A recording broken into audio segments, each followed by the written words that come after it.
So hi everyone, this is lecture number 61 and in this particular video we are going to learn Huffman coding and this is third problem of the greedy.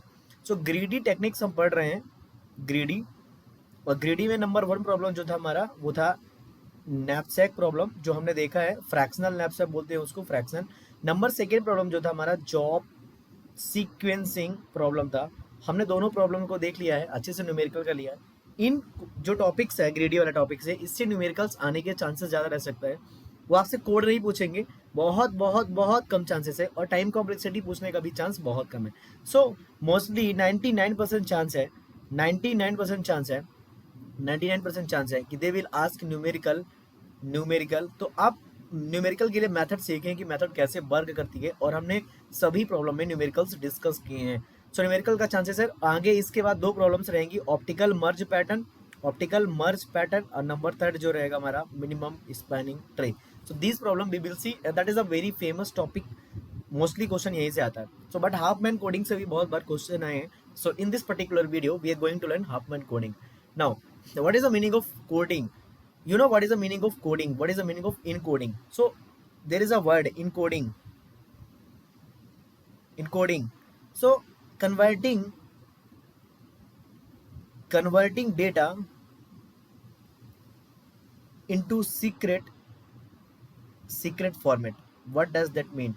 मैं बोलता हूँ कि मेरी नज़र में ए को मैं 1 1 लिखता हूँ, मेरी नज़र में मैं बी को 0 1 लिखता हूँ, मेरी नज़र में सी को मैं 0 0 लिखता हूँ, मेरी नज़र में डी को मैं 1 0 लिखता हूँ। So what does that mean कि अगर रिसीवर को मैं बोलता हूँ कि हमारा डेटा जो है वो है 0 1 1 0 1 1। सो रिसीवर क्या सोचेगा कि सर 0 1 है, okay what does that mean 0 1 1 means B, 1 0 means D, 1 1 means A, B D A. So हम रिसीवर और सेंडर के बीच में एक सीक्रेट कम्युनिकेशन होता है, दोनों को पता होता है कि इस चीज़ का क्या मतलब है, बाकी बीच में कोई भी अटैकर नहीं होता है, कोई भी चीज़ नहीं आती जो हमें डिस्टर्ब कर सकती है। सो इनकोडिंग का मतलब क्या है? Converting data into secret format that sender and receiver will know. और हाफमैन कोडिंग एक तरीका है हमें डेटा कन्वर्ट करने का। क्या है? एक तरीका है। सो सपोज दैट कि हमने ए को 1 1 दिया नंबर, बी को 0 1 दिया बाइनरी नंबर, सी को 0 0 दिया, डी को 1 0 दिया और ये डेटा तुमने सेंडर ने सेंड किया। अब रिसीवर 0 1 का मतलब उसे पता होना चाहिए 1 0 1 1 का। तो हम रिसीवर को और सेंडर को दोनों बीच में समझौता कराएंगे कि इसका मतलब ये है, इसका मतलब ये है। जब भी हम डेटा आपको बाइनरी फॉर्मेट में भेजेंगे तो आप समझ जाना इसका मतलब ये है। So there are various methods जिससे आप इनकोडिंग कर सकते हैं, बट हाफमैन कोडिंग क्यों यूज होती है आगे ईच पॉइंट को हम डिस्कस करेंगे। Now what are the important points, पहले हम पढ़ लेते हैं पॉइंट को। जब हाफमैन कोडिंग पूरा आप मैं कर दूंगा तब आपको समझ में आ जाएगा। Just listen and right these points. Hopman coding is an algorithm used for lossless data compression. सबसे इंपॉर्टेंट चीज है लॉसलेस मीन्स तुम्हारा अगर ए बी सी तुम भेजोगे, सेंडर अगर भेजेगा तो रिसीवर को ए बी सी ही मिलेगा, ऐसा नहीं होगा कि सी कैरेक्टर तुम्हारा हट जाएगा। That is the meaning of lossless, कोई भी लॉस नहीं होगा। कंप्रेशन मीन्स अगर मैं ए को बोलूँ और एक हमारा 8 बिट लेता है, अगर 8 बिट लेता है, मैंने यूजर सेंडर और रिसीवर के बीच में एक समझौता कराया कि मैं आपको 2 बिट 1 0 ही भेजूंगा, तो यहाँ पे 2 बिट भेज सकते हैं और हमें पता है कि 1 0 का मतलब ए है। सेंडर और रिसीवर के बीच समझौता हुआ है कि हमारे ए को हम 1 0 से रिप्रेजेंट करेंगे, इनकोड करेंगे। सो एक पहले अगर डायरेक्टली मैं ए भेज रहा था 8 बिट हो रहा था, बट ए को मैं 1 0 में कन्वर्ट करके भेजता हूँ, that will take 2 bit only 1 0। और सपोज दैट तुम्हें बी भी भेजना है, बी भी तुम्हारा 8 बिट लेता है और बी को मैंने बोल दिया समझौते के साथ कि 0 1 है। नाउ अब तुम्हें अगर ए बी भेजना है तो वैसे कितना बिट लेता है? ये 16 बिट लेता, बट अभी ओरिजिनली अगर तुम इसको भेजोगे तो 1 0 0 1 भेजोगे और ये कितना बिट लेगा? 4 bit. So you can say that कि हमने डेटा को क्या किया? कंप्रेस किया। सो that is the meaning of compression. और हमारा डेटा क्या मिला? जब रिसीवर इसको रिसीव करेगा, इसको बोल देगा ए है, क्योंकि ए का मतलब पता होगा रिसीवर को भी ए और इसका मतलब हो जाएगा B. So that is the meaning of lossless data compression. So this is very important point और जब न्यूमेरिकल कर लेंगे तो तुम्हें बहुत मजा आएगा। So it is used for data compression, data encoding. Okay, हमने ऑलरेडी देख लिया data compression, data encoding. Non uniform technique, अभी इसका मतलब आपको समझ में आएगा, अभी इसको राइट कर लो केवल। नॉन यूनिफॉर्म टेक्निक का मतलब क्या है? इसका मतलब ये क्या होता है कि each each data has different bits. इसका मतलब ये है मतलब सबको हम सेम बिट नहीं देंगे, सबको अलग अलग बिट देंगे, अलग अलग नंबर ऑफ बिट्स दे सकते हैं। हो सकता है कि मैं ए को 110 दूं और बी को कल के दिन 01 दूं, ठीक है। तो हाफमैन कोडिंग में ऐसा हो सकता है, आगे हम डिस्कस करेंगे इसी बारे में। अभी आप जस्ट पॉइंट्स को लिखते जाओ। मोर फ्रीक्वेंसी मतलब अगर तुमको मैंने बोला मोर फ्रीक्वेंसी को लेस बिट्स देना है और लेस फ्रीक्वेंसी को मोर बिट्स देना है।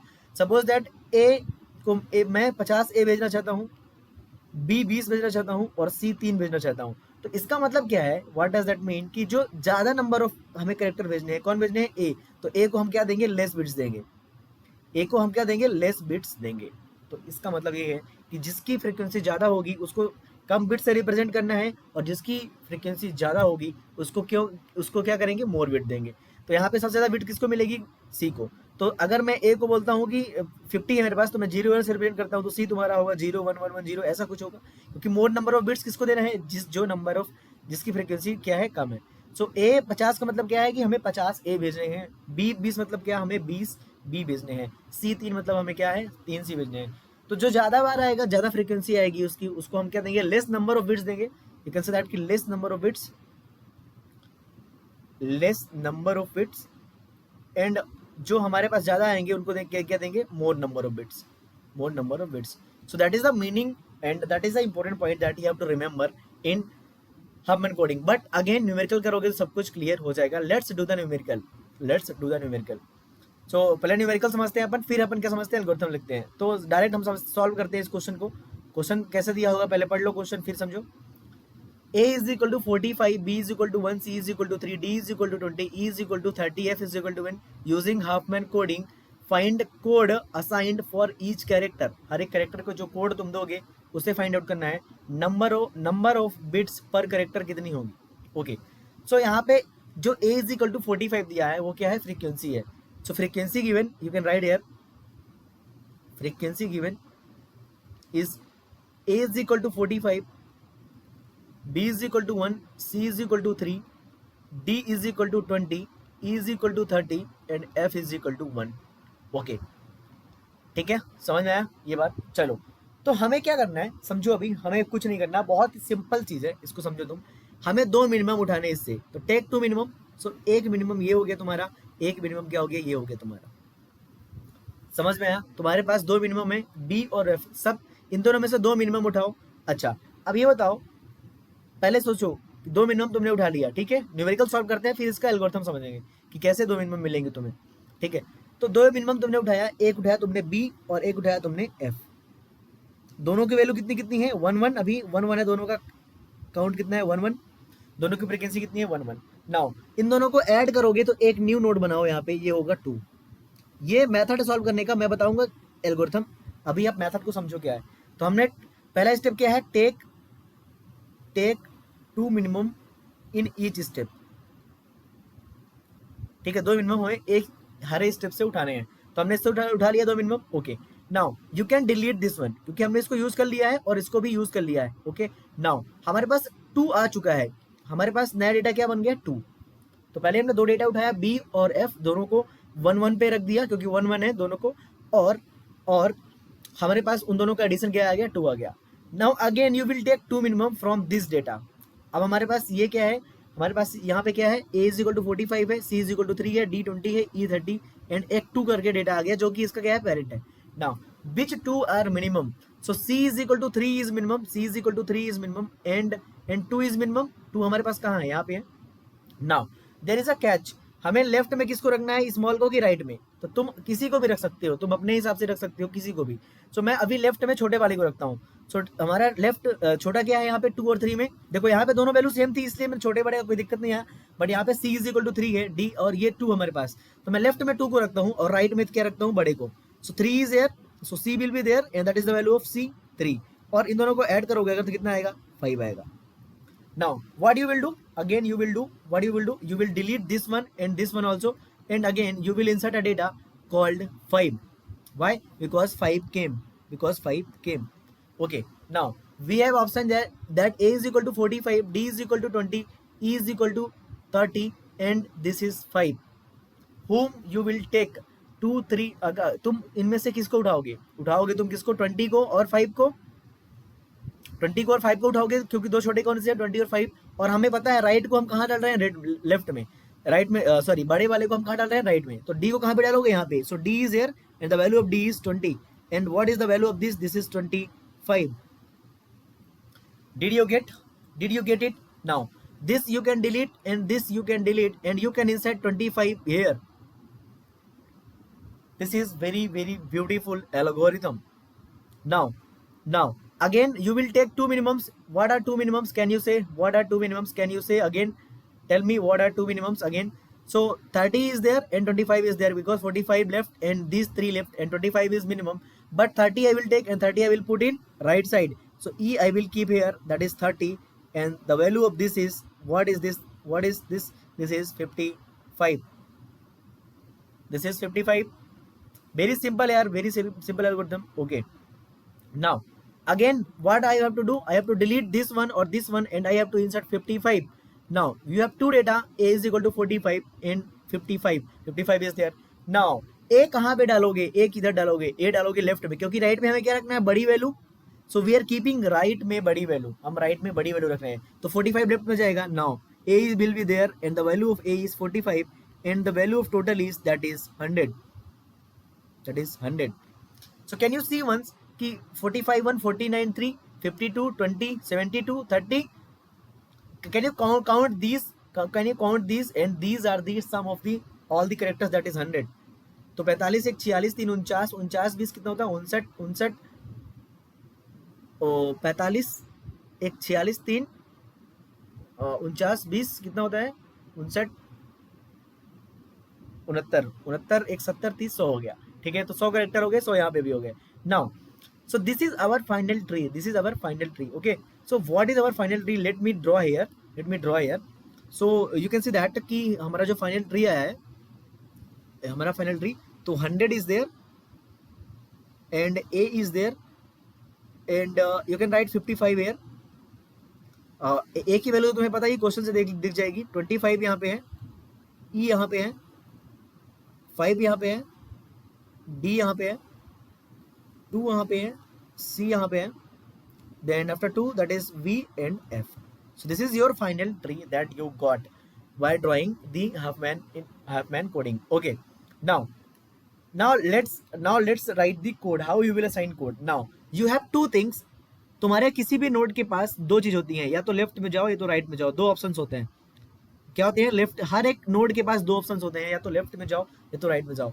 सो लेफ्ट और राइट में जाने के लिए तुम नंबर असाइन करो. क्या असाइन करो, कोड. तो यहाँ पे तुम जीरो, मैं ऐसा करता हूँ कि मैं लेफ्ट में 0 असाइन करता हूँ और राइट में 1 असाइन करता हूँ. तुम कुछ भी असाइन कर सकते हो. तो मैं लेफ्ट में 0 देता हूँ, राइट में 1. तो इसके लेफ्ट में 0 दिया, इसके 1 दिया, इसके लेफ्ट में 0 1, इसके लेफ्ट में 0, राइट में 1. Okay, like that you can give. So इसके लेफ्ट में 0 1, इसके लेफ्ट में 0 1. Did you get what I have did? So that is very simple thing that I have did, कि हमने लेफ्ट में 0 दिया नंबर और राइट में क्या दिया, 1 दिया. इस क्वेश्चन को आप 1-2 बार लगाओगे समझ में आ जाएगा, बिल्कुल सिंपल क्वेश्चन है. Now okay, so that is a very good thing. Now अब हमें बोल रहा है क्वेश्चन नंबर 1 की code assigned for each character. यहाँ पे तुम्हारा हाफमैन का अब एक्चुअल क्वेश्चन जो है अब स्टार्ट हो रहा है. Code assigned for each character, तो हर एक कैरेक्टर को कोड क्या दोगे. तो कोड देने के लिए तुम्हें स्टार्ट करना है रूट से. तो स्टार्ट फ्रॉम रूट, हम रूट से स्टार्ट करेंगे. और रूट से स्टार्ट करने के लिए, ठीक है, सबसे पहले हम ए का कोड देखेंगे. ए का कोड, तो रूट से स्टार्ट करना है और ए तक पहुंचना है. तो ये रूट है, रूट से ए तक पहुंचने में तुम्हें क्या कोड मिला है, 0. The code of A is 0. Did you get? Now what is the code of B, tell me. हमें बी तक पहुंचना है. सो बी तक पहुंचने के लिए 1 जी, देखो ऐसे जाओगे बी तक पहुंचने के लिए 1, दिस रास्ते से जाओगे बी तक पहुंचने के लिए, जाओगे इस रास्ते से, यस. तो बी का कोड कितना हो जाएगा, 1, फिर यहाँ पे 0, फिर यहाँ पे 0, फिर यहाँ पे 0, फिर यहाँ पे 0.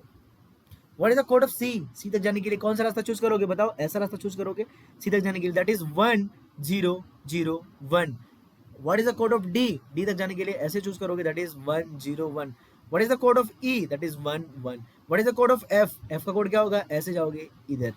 So 1 0 0 0 1.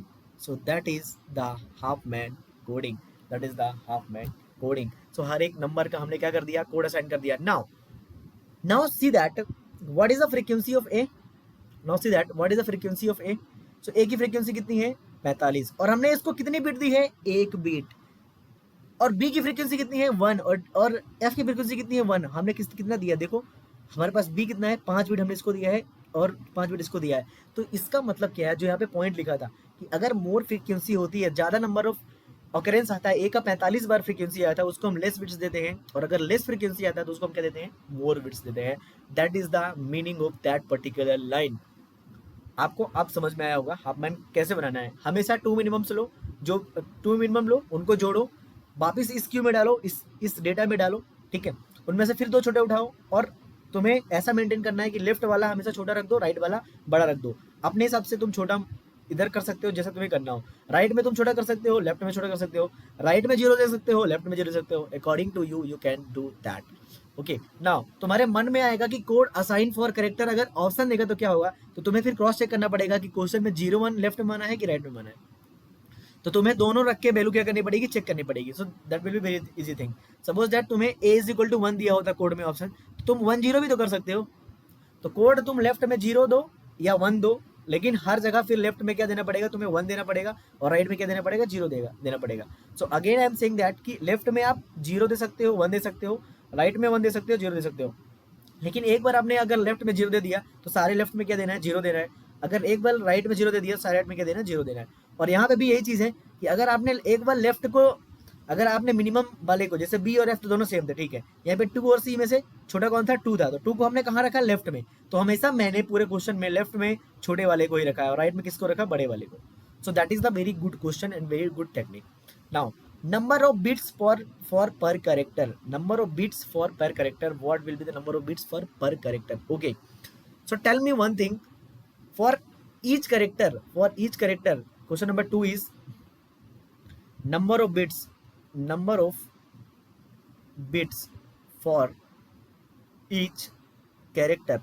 So what is the frequency of A, what is the frequency of B, what is the frequency of C? That is 45 I think, B is 1.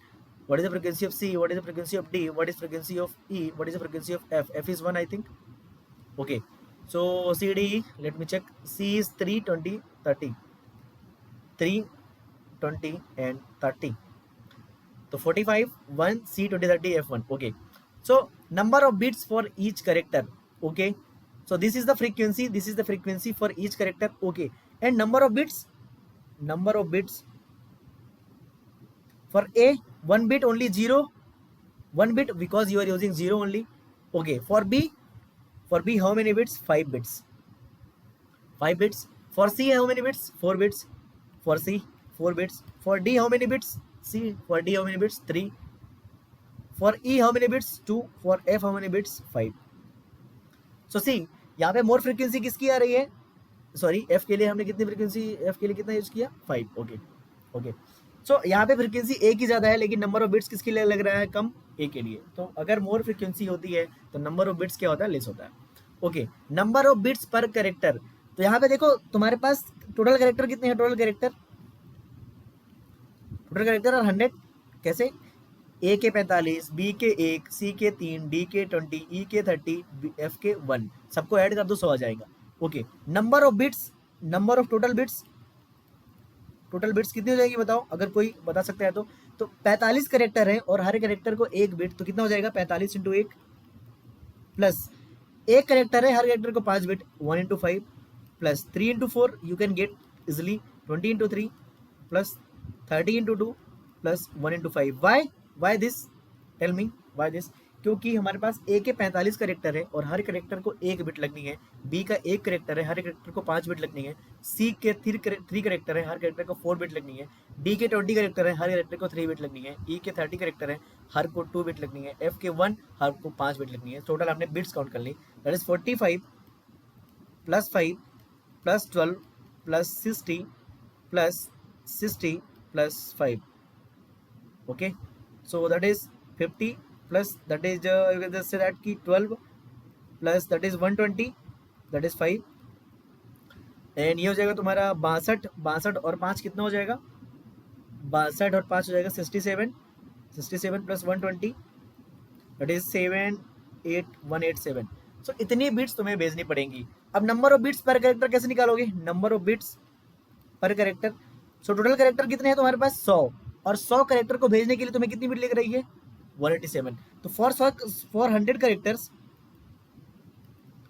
187 bits हम भेज रहे हैं। देन वन कैरेक्टर के लिए कितना हो जाएगा 187 divide by 100, that is 1.87 answer. So what is the answer of second one, that is 1.87 bits per character.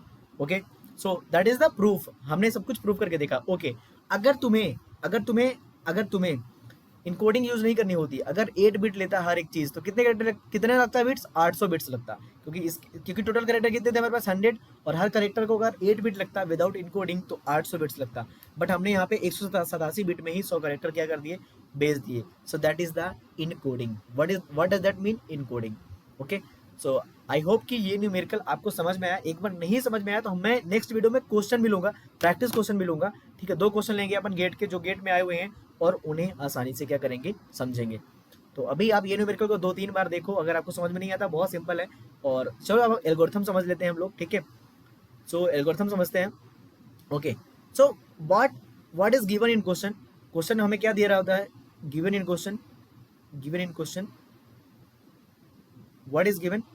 So a is equal to 45 ऐसा दिया हुआ था, b is equal to 1, c is equal to 30, और d is equal to 3 ऐसे कुछ, e is equal to 30, और f is equal to 1 ऐसे कुछ दिया हुआ था।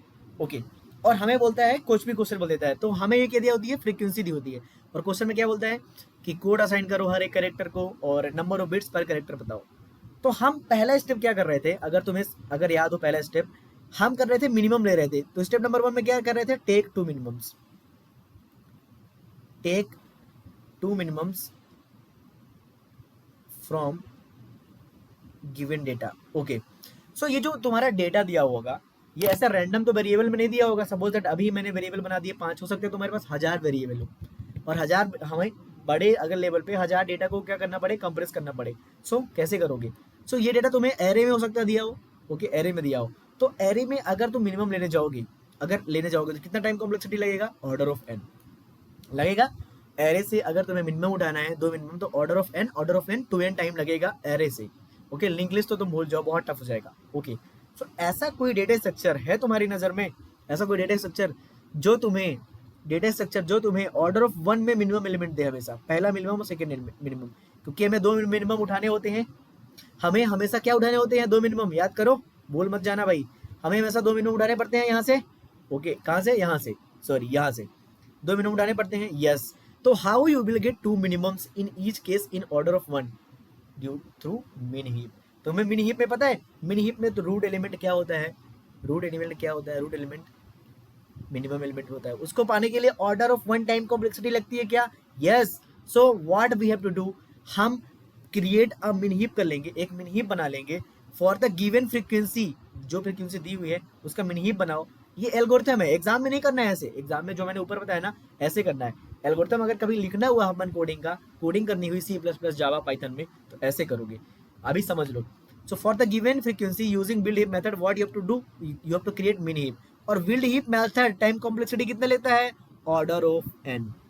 Suppose that n inputs are there, so order of 1 लगेगा तुम्हें मिन हीप बनाने में। अब तुम्हारे पास मिन हीप बन गया। अब मैं जब बोलता था ना कि यहाँ से 2 मिनिमम उठाओ, तुम एक्चुअली मिनिमम यहाँ देख के उठा सकते हो, ठीक है चलो 2 मिनिमम ये है, बट कंप्यूटर क्या करेगा, मिन हीप से उठाएगा। कहाँ से उठाएगा, मिन हीप से। सो पहला मिनिमम लेने के लिए टाइम कॉम्प्लेक्सिटी ऑर्डर ऑफ 1, दूसरा मिनिमम लेने के लिए ऑर्डर ऑफ 1। ये टाइम कॉम्प्लेक्सिटी किसके लिए है, क्रिएटिंग के लिए, क्रिएट मिन हीप के लिए, ऑर्डर ऑफ 1। तो हम क्या करेंगे, सबसे पहले ऑर्डर ऑफ n, हम एक बिल्ड हीप बनाएंगे। ओके, टेक 2 मिनिमम्स, TWO वाला 2 था, take 2 minimum from the heap and delete them. हम वही तो करते थे। b इज इक्वल टू 1 को उठा लिया, f इज इक्वल टू 1 को उठा लिया, बट इस बार तो तुम इंसान हो ना, ह्यूमन हो, ऐसा देख के उठा लिया। बट कंप्यूटर का कहाँ से उठाएगा, हीप से, मिन हीप से, और उन्हें क्या करेगा, डिलीट करेगा। ओके, तो तुम्हारा ऐसा मिन हीप था ऐसा, 2 एलिमेंट उसने उठाया, उनको क्या कर दिया, डिलीट कर दिया। अच्छा, जब डिलीट करते हैं इस एलिमेंट को, तो हम इस वाले एलिमेंट को रिप्लेस करते हैं यहाँ पे। अगर तुम्हें डिलीशन इन हीप अगर याद हो, तो ये टाइम कॉम्प्लेक्सिटी कितना ले लेता है, एडजस्ट करने के लिए log n। तो यहाँ पे 2 मिनिमम ले रहे हो, 2 को डिलीट करने के लिए और एडजस्ट करने के लिए कितना टाइम लगेगा, 2 log n। So this will take 2 log n। Did you get, पहला मिनिमम देखो, हमें मिनिमम फाइंड आउट करने के लिए ऑर्डर ऑफ 1 टाइम कॉम्प्लेक्सिटी लगता है, बट मिनिमम लेके डिलीट करने के लिए टाइम कॉम्प्लेक्सिटी कितना लगता है, log n। क्यों, suppose that this is your mini heap, this is your mini heap, this is your mini heap, this is your mini heap, and suppose that this is your mini heap, and you are saying that delete one, simply delete one. You are saying that simply find a minimum element. So this is your minimum element you find out in order of 1. But if anyone is saying that delete this one, delete this one, you will delete, but you will replace by 6 here. Now 6 is it correct place? No, you have to go to the bottom and you have to ask everyone, am I at the correct place? Am I at the correct place? You have to ask. Then you will ask to 2. अरे भैया कौन छोटे हो? 2 बोला मैं छोटा हूँ. 6 को मैंने इधर डाला, इधर डाला. Now again 4 is saying that crying. अरे आप इधर आ जाओ. So you can say that कि finding और deletion is 2 different keywords. आप अच्छे से हमेशा सुनो. Find करने के लिए order of 1, but delete करने के लिए कितना लगेगा? Log n. But why 2 log n? Because we are taking 2 minimums from the heap. So 2 log n this will take. Now अब 2 मिनिमम तो आपके पास आ जाते हैं. जैसे मैंने यहाँ पे b इज इक्वल टू 1 उठा लिया, f इज इक्वल टू 1. आपने ऐसे करके पकड़े हैं, b is equal to 1, f is equal to 1. अब क्या करना है? आप क्या करना है? ऐसे आप डांस कर रहे हैं. क्या करोगे बताओ? अब करेंगे आप create a new Huffman encoded tree, make our 2 minimum, leaf of the that tree and add both minimums, make parent of 2 minimums the result. कुछ नहीं करना है. जो ये लाइन लिखी हुई ना, क्या करना है? हम वही तो करते हैं. बीज यहाँ पे डालते हैं और f यहाँ डालते हैं. 1 1 दोनों का क्या करते हैं? ऐड करते हैं. 2 यहाँ करते हैं. और इस 2 को फिर हमें क्या करना है? इंसर्ट करना है. यहाँ पे कुछ नाम दे देंगे, इसको BF दे देंगे या FB दे देंगे, कुछ भी दे देंगे नाम. हम यहाँ पे क्या करेंगे? फिर से इसको इंसर्ट करेंगे. और इंसर्ट करने के टाइम कॉम्प्लेक्सिटी कितना लगता है भैया बताओ? इंसर्ट करने के लिए टाइम कॉम्प्लेक्सिटी कितना लगता है भैया? Log n. खत्म है. इंसर्ट करने के लिए टाइम कॉम्प्लेक्सिटी कितना लगता है? यहाँ पे कितना लगता है? Log n. ठीक है. So simple thing is that इस वाले के लिए हमेशा ऑर्डर ऑफ 1 लगेगा. इसके लिए क्यों भाई? हमेशा हमें पता है पोजीशन कहाँ पे हमें इंसर्ट करना है. So this will take order of 1. So the thing is कि हम पहले 2 मिनिमम उठाते हैं. मिनिमम लेने के लिए हमारे पास कुछ ऐसा डेटा स्ट्रक्चर होना चाहिए. You have not studied data structure, you can't do coding now. Okay, mini कैसे इंप्लीमेंट करते हैं फिर हम एक अच्छे से समझेंगे डेटा स्ट्रक्चर में. Now you can observe that कि suppose that you have mini heap. 2 minimum लेंगे, 2 मिनिमम से 2 लॉग एन टाइम कॉम्प्लेक्सिटी. क्यों? क्योंकि हमें डिलीट भी करना है, वो केवल फाइंड आउट नहीं करना है भाई. तो विल्ड हीप से मिनी हीप बनाया, order of n. Okay, so let me highlight again time complexity, order of n. And फिर उसके बाद हमने फाइंड आउट किया और डिलीट किया. 2 लॉग एन लगा और फिर हमने एक हाफमैन कोडिंग वाला ट्री बनाया, इनकोडेड ट्री बनाया. उसके लिए ऑर्डर ऑफ 1 ईच किस. और फिर हमने क्या किया? इस जो रिजल्ट को है इसको यहाँ पे भी क्या कहते हैं? इंसर्ट भी करते हैं. क्योंकि हमें फिर तो 2 मिनिमम चूज करना होता है. देखो हमें 2 को फिर से क्या किया था? इंसर्ट किया था ऊपर. अगर तुम्हें याद हो, हमने 2 को फिर से इंसर्ट किया था. हर बार हम क्या करते थे? इंसर्ट करते थे. और इंसर्ट करने के लिए हीप में या डिलीट करने के लिए हीप में टाइम कॉम्प्लेक्सिटी कितना लगता है? लॉग एन भैया, log n. Now what will be the overall time complexity guys? Can you guess? Overall time complexity is what?